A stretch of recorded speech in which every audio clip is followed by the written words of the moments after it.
Alors, on a 12 personnes qui ont commencé la formation, qui sont toutes mères de famille, qui ont toutes arrêté leur activité professionnelle pour se consacrer à leur vie familiale et à la vie sociale, et qui, au bout d'un moment, ont décidé de se dire « Ok, ben, finalement, un retour à la pratique, pourquoi pas ?»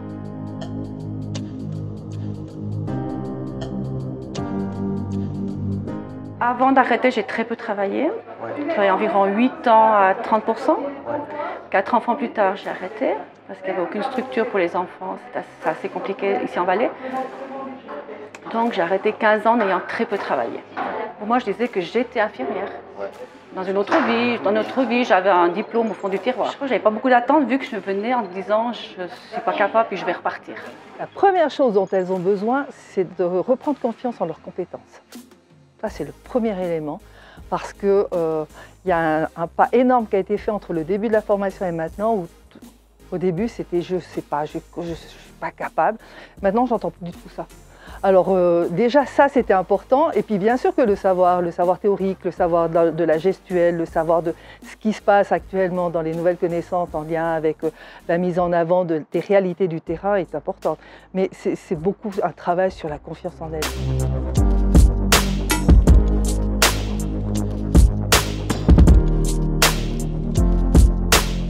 Chaque situation, on a essayé de regarder quelles étaient les connaissances en anatomo, physio, pathologie nécessaires pour comprendre la situation, la pharmacologie qui va avec, l'examen clinique qui va avec, comment recueillir des données, les analyser, approfondir ces recueils de données, faire une analyse pour faire une offre en soins qui soit adéquate.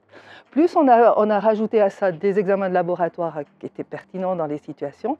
Et la dernière chose qu'on a faite, c'est des ateliers de soins aussi qui étaient en regard. Donc on a fait vraiment très large. Un des outils qui m'a le plus étonnée, c'est par exemple au niveau des pansements, où il y a eu énormément d'évolutions, soit dans la manière de pratiquer le traitement des plaies, soit au niveau des différents pansements qui n'existaient tout simplement pas à l'époque où j'ai fait mon école et où j'ai pratiqué. Une prise de sang reste une prise de sang, mais il y a tout le vocabulaire qui a changé.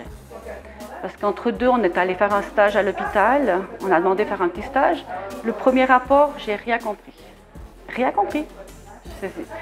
Puis après, quand j'ai traduit le rapport avec les mots qu'on avait appris nous, je dis ah oui, je sais ça. Parce que la terminologie a changé. Il y a un sérieux, il y a des compétences de la formatrice, de l'enseignante que je trouve extraordinaire. Parce qu'elle avait en même temps l'expérience, enfin elle a fait son école un peu dans la période où moi j'ai fait mon école. Donc elle a cette expérience de l'ancien, je dirais. Elle a suivi toute l'évolution, elle a fait différentes formations, elle a fait différents masters. Donc elle allie la théorie avec la pratique, avec l'expérience de vie, avec l'expérience hospitalière. Et ça, c'est extraordinaire.